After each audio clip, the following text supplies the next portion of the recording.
आज के इस वीडियो में हम लोग समझेंगे इलेक्ट्रिक पोटेंशियल क्या होता है। इलेक्ट्रिक पोटेंशियल के साथ साथ पोटेंशियल डिफरेंस और उसका वैल्यू ऑलरेडी हम लोग कैसे कैलकुलेट करते हैं, उसका थ्योरी क्या है और उसको प्रूफ कैसे करेंगे, इस चीज़ को हम लोग देखेंगे। देखिए, इलेक्ट्रिक पोटेंशियल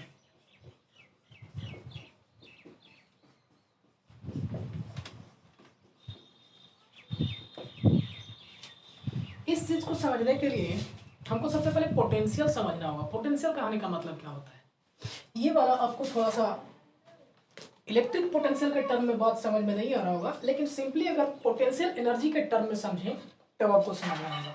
थोड़ा सा हम उस चीज़ को क्लियर करते हैं और फिर इस टॉपिक पर आएंगे। देखिए, इलेक्ट्रिक पोटेंशियल से हट करके हम लोग पोटेंशियल एनर्जी समझते हैं। पोटेंशियल एनर्जी क्या होता है कि जब कोई बॉडी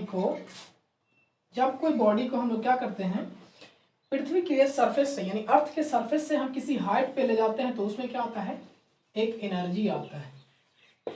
क्या आता है, एक एनर्जी आता है और इसी एनर्जी को हम लोग क्या बोलते हैं, पोटेंशियल एनर्जी बोलते हैं। इसमें होता क्या है, देखिए क्या होता है। अर्थ के पास जब यहाँ पे बॉडी रेफरेंस पॉइंट पे रहता है तब इस पे कोई फोर्स लगता है, यानी यहाँ पे जी का वैल्यू कितना होता है, 0 होता है।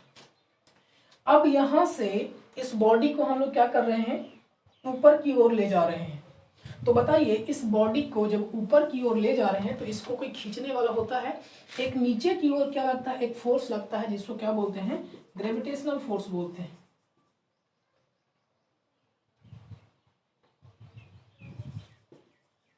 ग्रेविटेशनल फोर्स बोलते हैं, यानी जो पृथ्वी फोर्स लगाता है उसके अपोजिट में इस बॉडी को हम लोग क्या कर रहे हैं, एक हाइट पे पहुंचाते हैं। तब यहाँ पे बोला जाता है कि जो वर्क डन होता है, वर्क डन बोले तो या क्या बोले, एनर्जी बोले, बात बराबर यहाँ पे समझिए। यानी अगर हम इसको डी डिस्टेंस ऊपर ले जाते हैं और फोर्स का वैल्यू क्या होता है, फोर्स का वैल्यू F होता है, तब हम लोग बताइए वर्क डन बराबर क्या होता है, वर्क डन बराबर F into D, force into displacement, यही तो होता है, फोर्स इंटू डिस्प्लेसमेंट।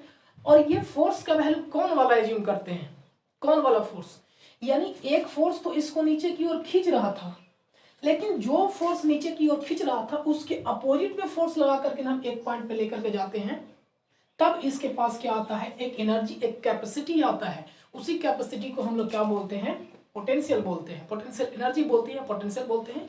या उसके पास वर्क डन करने का अब कैपेसिटी आ गया। उसके पास वर्क डन करने का कैपेसिटी कब आया, जब हम उसमें कोई वर्क डन पहले किए तब आया यहाँ पे। सिमिलरली इलेक्ट्रिक चार्ज में भी होता है, इलेक्ट्रिक पोटेंशियल में भी क्या होता है, यही काम होता है। लेकिन यहाँ पे हम लोग किसी मास को नहीं करते। ए बराबर क्या होता है, m इंटू ए, मास इंटू एक्सेलरेशन, मास यहाँ पे है ना, कोई बॉडी होता है। लेकिन यहाँ पे इलेक्ट्रिक पोटेंशियल के टर्म में हम एक बॉडी को, ध्यान रखिएगा इसमें कौन कौन सा टर्म आ रहा है, एक रेफरेंस पॉइंट आ रहा है, और एक पॉइंट पे जहां लेकर के जा रहे हैं वहां पे। इस केस में भी क्या होता है, किसी पॉजिटिव चार्ज को, टेस्ट पॉजिटिव चार्ज को एक पॉइंट से ले जा करके हम कहाँ ले जाते हैं, एक दूसरे पॉइंट पर लेकर के जाते हैं, एक बी पॉइंट पर लेकर के जाते हैं। सपोज कीजिए ए पॉइंट से बी पॉइंट पर लेकर के जा रहे हैं, तो ए से बी हम लेकर के इसको जा रहे हैं, तो यहां से यहां जाने में जो वर्क डन होगा, क्या होगा, वर्क डन होगा, उसी वर्क डन को हम लोग क्या बोलेंगे, इस पॉइंट का क्या बोलेंगे, इलेक्ट्रिक पोटेंशियल बोलेंगे। क्या बोलेंगे, इलेक्ट्रिक पोटेंशियल। जरा अब इससे कंपेयर करते हैं, जब इस पॉइंट से यहां पे ले जा रहे हैं, यानी ये वाला पॉइंट कौन सा हो गया, रेफरेंस पॉइंट हो गया। जैसा कि इसमें था रेफरेंस पॉइंट से हम एक पॉइंट पर ले गए थे, तब इसको कोई खींच रहा था। यहां पे भी होता है, जब इस रेफरेंस पॉइंट से हम लोग ये वाला पॉइंट के पास ले जाते हैं तो इसको कोई रोकने वाला होता है। और रोकने वाला क्या होता है, रोकने वाला एक चार्ज होता है, क्यू चार्ज। यानी इस चीज को हम लोग ऑटोमेटिकली ऐसे भी कहीं नहीं लेकर के जा सकते हैं। एक इलेक्ट्रिक फील्ड में ये काम हो रहा है, ये काम कहाँ हो रहा है, एक इलेक्ट्रिक फील्ड में। और वो इलेक्ट्रिक फील्ड किसकी वजह से बन रहा है, ये क्यू चार्ज की वजह से बन रहा है। अब जरा बताइए कि इसका चार्ज ये भी कैसा है, पॉजिटिव चार्ज है। सपोज कीजिए पॉजिटिव नेगेटिव कुछ भी हो सकता है।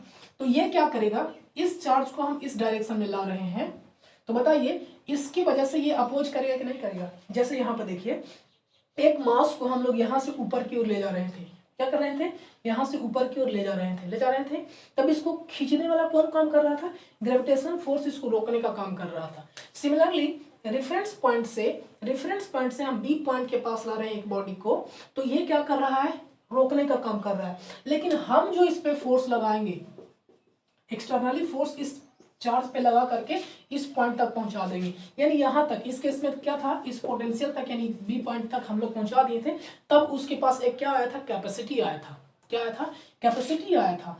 तो उसी प्रकार से ये क्यू चार्ज को यहां तक पहुंचा देंगे तो इस क्यू चार्ज के पास क्या आ जाएगा, एक कैपेसिटी आ जाएगा। और वो कैसा कैपेसिटी था, यहां से, इसके केस में जरा देखिए कि यहां से फिर वो यहां पे आ जाएगा, यहां पे ऑटोमेटिकली क्या हो जाएगा, इसमें आने के बाद उस पर एक फोर्स आ रहा था, इसके पास एक कैपेसिटी आता था कि हाँ वो अब काम कर सकता है, यानी पुनः यहां से यहां ये क्या कर सकता था, वापस आ सकता था, यानी इसमें क्या स्टोर हो जाता था, एक एनर्जी स्टोर हो जाता। सिमिलरली उसी प्रकार से यहां से अगर बॉडी को यहां पे लाएंगे तो यहां से पुनः आने के पास इस बॉडी के पास क्या आ जाएगा, एक कैपेसिटी आ जाएगा। और उसी कैपेसिटी को हम लोग क्या बोलते हैं, इलेक्ट्रिक पोटेंशियल बोलते हैं। ये तो समझने वाले टर्म है। डेफिनेशन के टर्म में देखा जाए तो बोला जाता है कि एक यूनिट पॉजिटिव चार्ज को एक रेफरेंस पॉइंट से, ध्यान से सुनिएगा, एक यूनिट पॉजिटिव चार्ज को एक रेफरेंस पॉइंट से किसी दूसरे पॉइंट पर ले जाते हैं।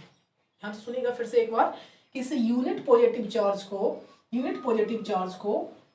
एक रेफरेंस पॉइंट से एक दूसरे पॉइंट पर ले जाते हैं, और ये काम किसमें, एक इलेक्ट्रिक फील्ड में होता है, इसमें एक इलेक्ट्रिक फील्ड में होता है। तब इसके द्वारा जो वर्क डन होता है, यूनिट पॉजिटिव चार्ज के द्वारा जो वर्क डन होता है इस पॉइंट तक आने में, उस वर्क डन को ही हम लोग क्या बोलते हैं, इलेक्ट्रिक पोटेंशियल बोलते हैं। अगर इससे आप तुलना करें तो ये बात आपको समझ में आएगा, पर इससे तुलना नहीं कीजिएगा तो ये थोड़ा गड़बड़ जाएगा। फिर से एक बात बता रहे हैं, इलेक्ट्रिक पोटेंशियल यानी ये तुलना रेफरेंस पॉइंट में ही हो रहा है, इस पॉइंट से इस पॉइंट में।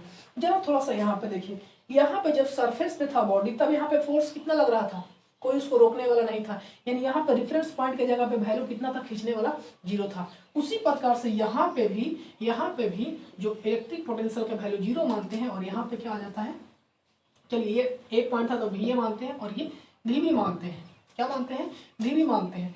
तब ये वालों को हम लोग रेफरेंस पॉइंट 0 मान लेंगे, तब इस पॉइंट के हम लोग वैल्यू को क्या बोलेंगे, इलेक्ट्रिक पोटेंशियल बोलेंगे।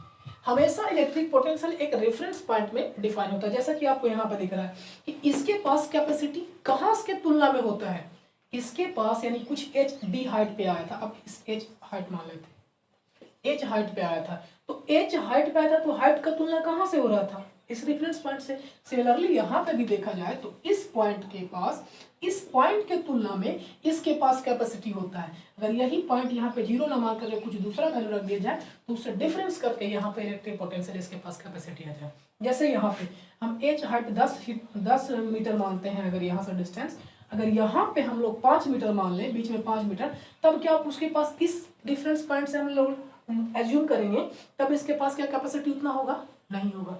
यानी अब इसके बीच का डिफरेंस जो हो गया वो कम गया, हाइट रेफरेंस पॉइंट अब कहाँ आ गया, ऊपर आ गया। सिमिलरली यहाँ पे 0 ना होकर के कुछ वैल्यू आ जाता, अब इसका यहाँ से तुलना करते तो वैल्यू क्या होता, कम जाता। ये था समझने वाली बात। अब इसको डेफिनेशन के टर्म में देखें, डेफिनेशन के टर्म में अगर देखा जाए तो इलेक्ट्रिक पोटेंशियल बोला जाता है कि किसी यूनिट पॉजिटिव चार्ज को, मानते हैं क्यू पॉजिटिव चार्ज, एक पॉजिटिव चार्ज कैसा है, क्यू नोट मानते हैं, टेस्ट पॉजिटिव चार्ज है। इस पॉजिटिव चार्ज को एक पॉइंट से क्या पॉइंट से माने, एक ए पॉइंट से बी पॉइंट तक लाया गया, बी पॉइंट तक लाया गया क्यू चार्ज को, तब टोटल वर्क डन क्या हुआ, W हुआ। तब डेफिनेशन ये बोलता है कि इलेक्ट्रिक पोटेंशियल किसी पॉजिटिव चार्ज को, किसी यूनिट पॉजिटिव चार्ज को एक रेफरेंस पॉइंट से।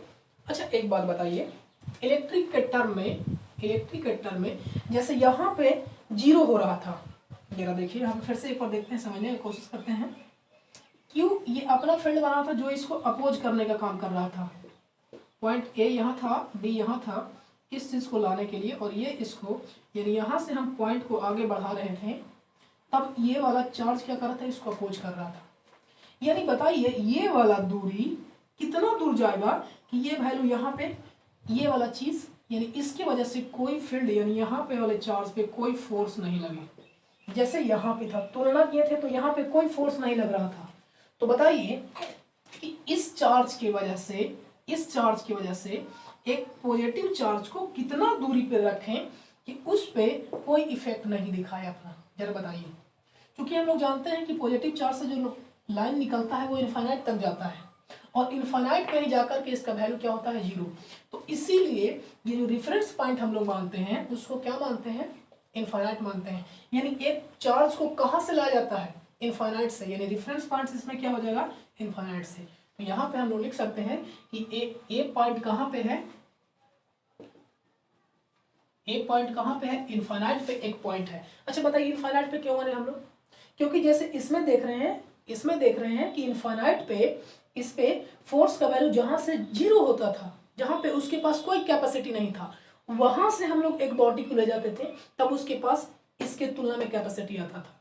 उसी प्रकार से यहाँ पे कहां से एक बॉडी को ले जाए वहां पे इस पॉजिटिव चार्ज पे कोई इफेक्ट नहीं दिखाएगा, तो कहां पे कोई इफेक्ट नहीं दिखाएगा, यानी कोई इसको रोकने वाला कहां पे नहीं होगा। तो रोकने वाला कहां पे नहीं होगा, देखिए यहाँ पे एक पॉजिटिव चार्ज है, ये क्या कर रहा था, इस पॉइंट को, इस चार्ज को हम लोग यहाँ से यहाँ ला रहे थे, तो ये अपना फील्ड की वजह से इसको क्या कर रहा था, अपोज कर रहा था। तो बताइए कहाँ से शुरू करें कि उस बॉडी पे ये वाला चार्ज अपना कोई इफेक्ट नहीं दिखाए, कहाँ पे, इनफाइनाइट पे, क्योंकि हम लोग जानते हैं कि इनफाइनाइट पे जाकर के एंड होता है। इसीलिए बोला जाता है कि ये पॉजिटिव चार्ज को हम लोग इनफाइनाइट से, यानी इनफाइनाइट क्या हो जाएगा, रेफरेंस पॉइंट हो जाएगा, क्या हो जाएगा, रेफरेंस पॉइंट। यानी रेफरेंस पॉइंट से हम लोग एक पॉइंट की ओर ला रहे हैं, बी पॉइंट पे लाए एक चार्ज को, तब टोटल वर्क डन कितना होगा, W। तब इसी वर्क डन को हम लोग क्या बोलते हैं, इलेक्ट्रिक पोटेंशियल बोलते हैं। यानी Q0 को लाने में W वर्क हुआ, तब यूनिट के लिए क्या हो जाएगा, W/Q। तब इसको क्या बोलते हैं, इलेक्ट्रिक पोटेंशियल बोलते हैं, जिसको क्या से डिनोट किया जाता है, V से डिनोट किया जाता है, वोल्ट। और इसका यूनिट क्या होता है, इसका यूनिट होता है वोल्ट। और वोल्ट बराबर क्या होगा, जरा बताइए, वर्क डन का एनर्जी जूल और इसका कूलाम, यानी वोल्ट बराबर क्या हो जाएगा, जूल पर कूलाम, यानी जूल पर कूलाम को क्या बोलते हैं, वोल्ट बोलते हैं। फिर से एक बार समझिए, इलेक्ट्रिक पोटेंशियल क्या होता है, किसी यूनिट पॉजिटिव चार्ज को एक इलेक्ट्रिक फील्ड में एक रेफरेंस पॉइंट से, और रेफरेंस पॉइंट कौन सा होगा, इनफाइनाइट होगा। क्यों, क्योंकि उस पॉइंट पे हमको वैल्यू क्या होना चाहिए, वहां पे कोई फोर्स नहीं लगना चाहिए। तो चूंकि जैसे यहाँ पे देखे थे, जब यहाँ पे तुलना किससे करते थे, प्लेन से, अर्थ के प्लेन पे कोई फोर्स नहीं लग रहा था, तो वहां पे इसमें कहाँ पे फोर्स नहीं लगेगा, इसमें इनफाइनाइट पॉइंट पे कोई फोर्स नहीं लगेगा, इसलिए रेफरेंस पॉइंट कहाँ पे हो जाएगा, इनफाइनाइट पे। यानी किसी यूनिट पॉजिटिव चार्ज को रेफरेंस पॉइंट से एक दूसरे पॉइंट तक लाने में किया गया टोटल वर्क डन क्या कहलाएगा, इलेक्ट्रिक पोटेंशियल कहलाएगा। यानी इलेक्ट्रिक पोटेंशियल ये हुआ इलेक्ट्रिक पोटेंशियल। अब पोटेंशियल डिफरेंस क्या होता है, हम इसका प्रूफ देखेंगे।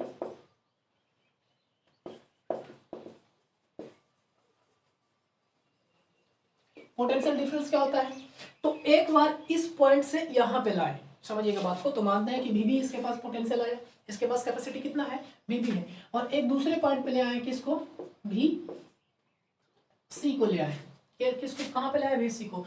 तो इन दोनों पॉइंट के इलेक्ट्रिक पोटेंशियल के डिफरेंस को, इन दोनों पॉइंट के इलेक्ट्रिक पोटेंशियल के डिफरेंस को हम लोग क्या बोलेंगे, पोटेंशियल डिफरेंस बोले। जरा बताइए, तो हम रेफरेंस पॉइंट से ला रहे थे, हम रेफरेंस पॉइंट से किसी बॉडी को ला रहे थे, तब क्या ये एक्चुअल पोटेंशियल डिफरेंस नहीं था, वहां पे भी एक्चुअल में वो पोटेंशियल डिफरेंस ही था, जिसको हम लोग इलेक्ट्रिक पोटेंशियल बोल रहे हैं। लेकिन एक टर्मिनल उसमें कैसा था, 0 था, यानी यहाँ पे कोई इफेक्ट नहीं था। तब इसीलिए हम लोग यहाँ रेफरेंस पॉइंट से अगर तुलना कर रहे थे एक पॉइंट को, तब उसको इलेक्ट्रिक पोटेंशियल बोल रहे थे। लेकिन एक्चुअल में वो भी इलेक्ट्रिक पोटेंशियल डिफरेंस ही था, लेकिन एक वाला पॉइंट क्या था, 0 था। अगर ऐसे समझिए, Vb माइनस Va करते तो इसका वैल्यू कितना था, 0 था, क्योंकि यहाँ पे कोई फोर्सेस कोई इफेक्ट नहीं कर रहा था, इसकी वजह से, चार्ज की वजह से। लेकिन अगर इन दोनों की तुलना में देखें तो यहाँ पे भी ये चार्ज अपना इफेक्ट दिखाएगा और यहाँ पे भी चार्ज इफेक्ट दिखाएगा, तब इन दोनों का तुलना में क्या हो जाएगा, Vc माइनस Vb, ये क्या कहलाएगा, इलेक्ट्रिक पोटेंशियल डिफरेंस कहलाएगा। अब इसका वैल्यू हम लोग कैसे कैलकुलेट करेंगे, इलेक्ट्रिक पोटेंशियल का वैल्यू इस क्यू के टर्म में कैसे कैलकुलेट करेंगे, या वैल्यू क्या होता है उस चीज को हम लोग देखते हैं। एक तो हम लोग डायरेक्टली देखें W/Q, लेकिन फील्ड के टर्म में, क्यू के टर्म में, चार्ज के टर्म में इसका वैल्यू क्या होता है, इस चीज को देखते हैं। अब हमको इसका वैल्यू निकालना है, तो सबसे पहले हम एक पॉइंट मानते हैं, कौन सा पॉइंट, ये पॉइंट है ए, क्या पॉइंट है ए, और यहाँ पे चार्ज क्या है क्यू नॉट, एक पॉजिटिव चार्ज है। देखिए ये एक छोटा पॉजिटिव चार्ज होगा। एक बात और, ये जो चार्ज है, इस चार्ज को जब ए पॉइंट से एक रेफरेंस पॉइंट से एक दूसरे पॉइंट पे तक लाया जाएगा तो उसका जो स्पीड होगा, वेलोसिटी होगा, वो कांस्टेंट होगा, यानी वो इतना एकदम कम स्पीड पे होगा, यानी धीरे धीरे लाया जाएगा, यानी उसका एक्सेलरेशन का वैल्यू क्या होना चाहिए, 0 होना चाहिए। एक्सेलरेशन का ऐसा नहीं है कि कभी बढ़े कभी कमे, या स्पीड बढ़ता जाए या कमता जाए, ऐसा नहीं होना चाहिए, यानी कांस्टेंट स्पीड से ये बॉडी को क्या लाया जाएगा, एक रेफरेंस पॉइंट से किसी दूसरे पॉइंट पे लाया जाएगा। साथ ही साथ ये बात ध्यान रखना है कि जो इसका वेलोसिटी होगा वो बहुत ही क्या होगा, कम होगा। हमने माना एक पॉइंट ए है जहां पे क्या है, एक पॉजिटिव चार्ज है, इसको किसमें ट्रेवल करवाना है, मूवमेंट किसमें करवाना है, एक इलेक्ट्रिक फील्ड में। इलेक्ट्रिक फील्ड क्या माने, इलेक्ट्रिक फील्ड किसकी वजह से बनेगा, चार्ज की वजह से बनेगा। किसकी वजह से बनेगा, चार्ज की वजह से बनेगा। तो हमने पी चार्ज एक माना क्या, क्यू, इसकी वजह से फील्ड का डायरेक्शन किधर होगा, इस डायरेक्शन में होगा, होगा कि नहीं होगा। यानी ये वाला पॉइंट, चलिए एक पॉइंट मानते हैं, हमको पोटेंशियल कैलकुलेट करना है कहाँ पे, एक पॉइंट पे, पी पॉइंट पे पोटेंशियल कैलकुलेट करना है। एक पॉइंट क्या है, पी है, जो इस वाले चार्ज से कितना डिस्टेंस पे है, आर डिस्टेंस पे, आर डिस्टेंस पे है। एक चार्ज है जो अपना फील्ड बना रहा है, एक टेस्ट चार्ज है जिसके वजह से, यानी हमको एक पॉइंट है पी, उस पॉइंट पे हमको इलेक्ट्रिक पोटेंशियल क्या करना है, कैलकुलेट करना है। तो इलेक्ट्रिक पोटेंशियल किसकी वजह से आएगा, इस चार्ज की वजह से आएगा, इस चार्ज की वजह से आएगा, यहाँ पे इसके पास कैपेसिटी। लेकिन तुलना किससे कर रहे हैं हम, रेफरेंस पॉइंट से। और ये वाला बॉडी यहां से कितना डिस्टेंस पे है,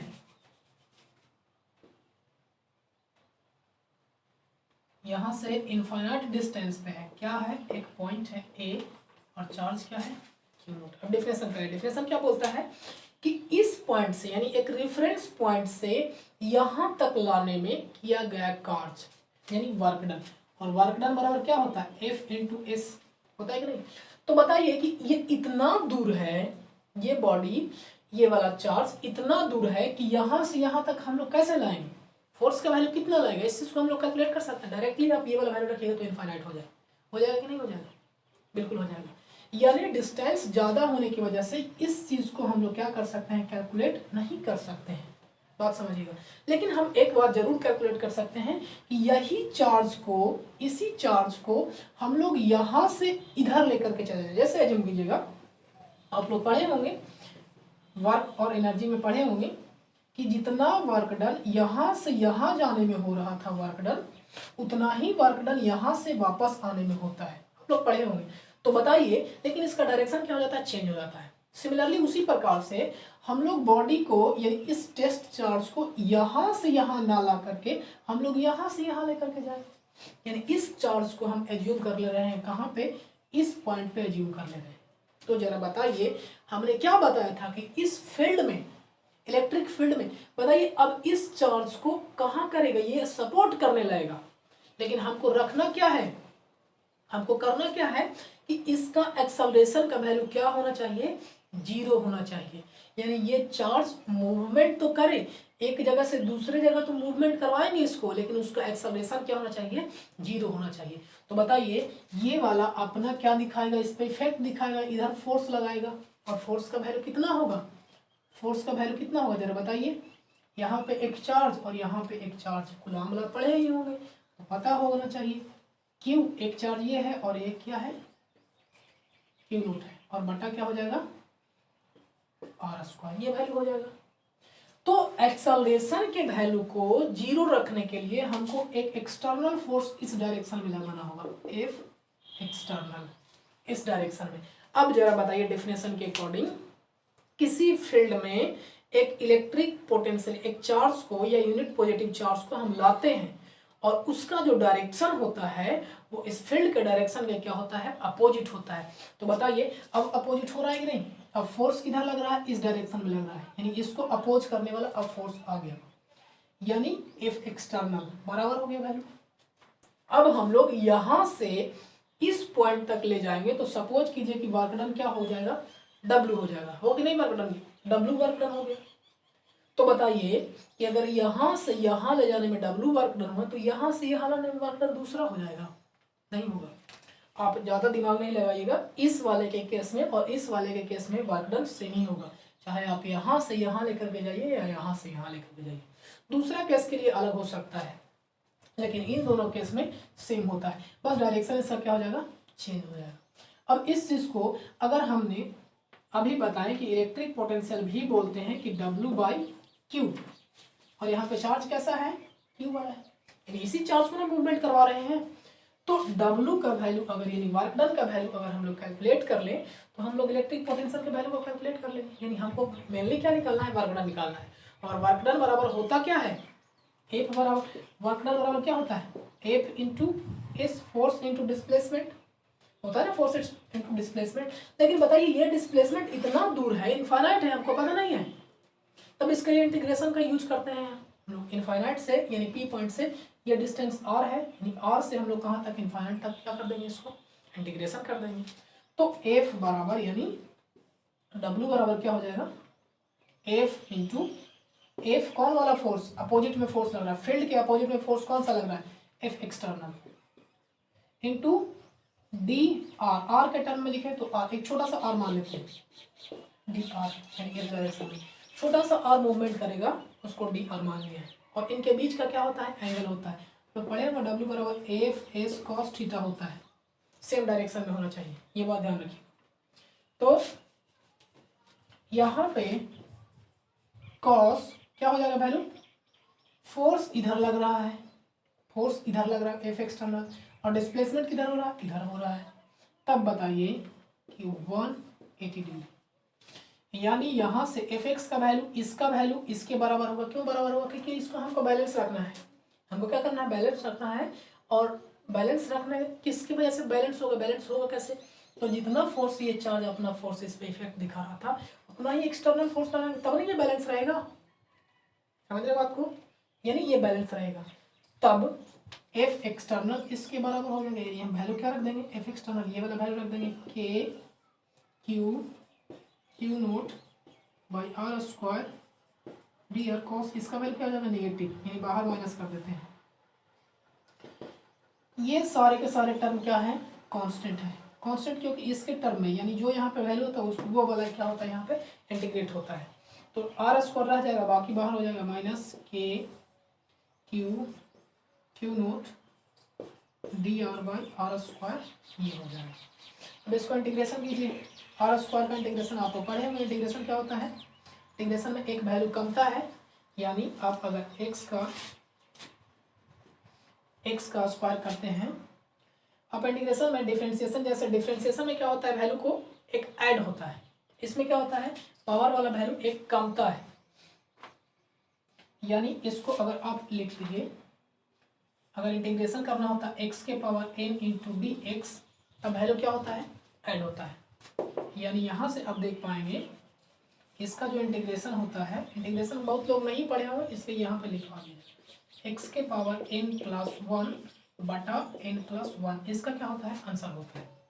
लेकिन डिफ्रेंसिएशन में क्या होता है, आप लोग पढ़े होंगे, डी एक्स के पावर n इंटू, इसका डिफ्रेंसिएशन अगर करते हैं तब क्या होता है, डी बाई एक्स, तब क्या होता है, एक पावर कम जाता है, यानी यहाँ पे बाहर आता है n डी, ये बाहर आता है x के पावर n-1, यहाँ पे मल्टीप्लाई बाहर में आता है, ये डिफरेंशिएशन वाला था और ये इंटीग्रेशन वाला था।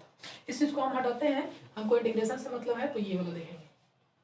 देखिए अब यहाँ पे आपको दिख रहा होगा ये नीचे है, अगर इसको इसी को हम ऊपर लिखें तब बताइए कि ये वैल्यू क्या होगा, वैल्यू क्या होगा, r के पावर -2 और इंटू डी एक्स, होगा कि नहीं होगा। अब वैल्यू करा, यानी यहाँ पे करिए, यानी r के पावर -2 + 1 बटा r के पावर -2 और बटा +1, यानी ओवरऑल वैल्यू अगर देखा जाए, और ये वाला वैल्यू क्या हो जाएगा, कहाँ से कहाँ तक करना था, एक बात यहाँ पे छूट गया है, हम लोग इंटीग्रेशन कहाँ से करेंगे, ये डिस्टेंस यानी पॉइंट को कहाँ से मूवमेंट करवा रहे हैं, इस आर पॉइंट से लेकर के इस पॉइंट तक इनफाइनाइट तक, यानी आर से लेकर के इनफाइनाइट तक हम लोग क्या कर रहे थे, इसको इंटीग्रेट करें। देखिए इंटीग्रेशन बहुत लोगों को पता है कि आप लोग नहीं पढ़े हैं, तो थोड़ा बर्दाश्त कीजिएगा, आगे आप लोग को पढ़ने के लिए है सेमेस्टर में, थोड़ा ध्यान दीजिएगा। आर से इनफाइनाइट तक, जो बाहर था उसको बाहर रखेंगे, माइनस के क्यू नोट। अब इसका वैल्यू क्या होगा बताइए, ये माइनस है यानी बराबर आर के पावर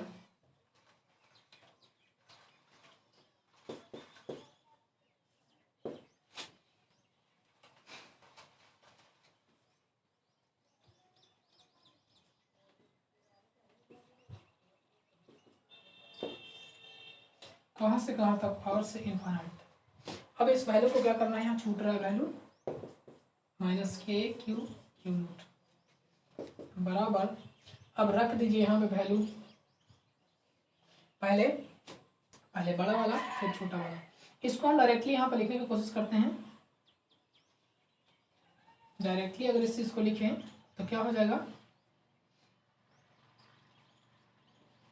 क्योंकि पावर में था तो 1/r हो जाएगा, और नीचे निगेटिव वैल्यू था, नीचे निगेटिव वैल्यू माइनस माइनस क्या हो जाएगा, प्लस हो जाएगा। अब इस चीज को आप रखिए, ये वाला वैल्यू को हम रखते रहे हैं, के क्यू नोट 1/इनफाइनाइट माइनस, और माइनस ऑलरेडी माइनस को हम यहाँ पे रहने देते हैं, माइनस माइनस, और यहाँ पे माइनस है और माइनस माइनस ये क्या हो जाएगा, प्लस 1/r हो जाएगा। ये वाला वैल्यू ओवरऑल क्या हो जाएगा, 0। बचा मेरे पास क्या वैल्यू, यानी W बराबर क्या हमको मिल गया, के Q note into 1/r, 1/r हमको ये क्या मिल गया, वैल्यू मिल गया, नेगेटिव में वैल्यू मिला है। नेगेटिव में वर्ग में इसलिए मिला है ताकि हम लोग ये वाला क्या कर रहे हैं, यहाँ से यहाँ पर का वैल्यू को हम लोग क्या कर रहे हैं, कैलकुलेट कर रहे हैं। हमको लाना कहाँ था, ये वाला वैल्यू को यहाँ पर लाना था। W का वैल्यू मिल गया है, और W का वैल्यू यहाँ पर रख देंगे, और जो भी वैल्यू आएगा वो हो जाएगा क्या, इसका आंसर। यानी V बराबर W का वैल्यू क्या आया है, के क्यू नोट 1/r, और पहले से क्या है, क्यू नोट है, माइनस आ जाएगा, यानी ये वाला वैल्यू क्या हो गया, कट गया। के का वैल्यू आप लोग जानते हैं, के आर क्यू, के का वैल्यू अगर रख दे 4 पाई एप्सिलॉन, और ऊपर क्या है, Q/r। ये नेगेटिव क्यों दिखा रहा है, तो नेगेटिव दिखा रहा है कि हम लोग यहाँ पे पोटेंशियल निकाल रहे हैं, हमको यहाँ से यहाँ निकालना था, लेकिन हम लोग निकाल कहाँ से रहे हैं, यहाँ से यहाँ, इस डायरेक्शन में जाएंगे तो वोल्टेज का वैल्यू या पोटेंशियल का वैल्यू यहाँ क्या हो जाएगा, ये नेगेटिव, और ये वाला क्या हो जाएगा, पॉजिटिव हो जाएगा। बात समझ, तो ये हो गया हमारा वैल्यू। अगर यहाँ के तुलना में यहाँ से अगर हम लोग निकालते तो ये वैल्यू क्या आ जाता, पॉजिटिव आ जाता। यहाँ से हम लोग यहाँ निकालते, यहाँ से वैल्यू हम लोग अगर यहाँ निकालते तो W का वैल्यू क्या आ जाता, पॉजिटिव आ जाता। तो इस प्रकार से हम लोग V का वैल्यू क्या कर लिए, कैलकुलेट कर लिए, यानी ओवर और मैग्नीट्यूड जो बचेगा हमारा क्या हो जाएगा, Q/4πε0r। यानी आपसे ऑब्जेक्टिव में क्वेश्चन पूछेगा जो इलेक्ट्रिक पोटेंशियल होता है वो डिस्टेंस के 1/r के कैसे प्रोपोर्शनल होता है, या डिस्टेंस के कैसे प्रोपोर्शनल होता है। तो आप देख पा रहे हैं कि 1/r के प्रोपोर्शनल होता है, या सिंपली r के इनवर्सली प्रोपोर्शनल होता है, लेकिन इलेक्ट्रिक फील्ड क्या हो रहा था, r² के इनवर्सली प्रोपोर्शनल हो रहा था। तो ये था इलेक्ट्रिक पोटेंशियल का वैल्यू कैलकुलेट करने के लिए किसी भी पॉइंट पे। ये डेरिवेशन था, डेरिवेशन आप लोग को नहीं है, सिर्फ और सिर्फ इलेक्ट्रिक पोटेंशियल समझना था, फिर भी हमने बता दिया। ट्राई कीजिएगा देखने का और समझने का। एक बार में हमको पता है कि डायरेक्टली आप लाइव नहीं देख पा रहे हैं तो थोड़ा सा कन्फ्यूजन होता है। अब वीडियो को दोबारा देखिएगा, एक बार नहीं समझ में था, एक बार और ट्राई कीजिएगा देखने का तो समझ में आएगा। फिर भी अगर कोई दिक्कत होता है तो कमेंट में तो बताते ही हैं, और अगर दिक्कत और होता है तो मैसेज कर सकते हैं। ठीक है, आज की वीडियो में इतना ही।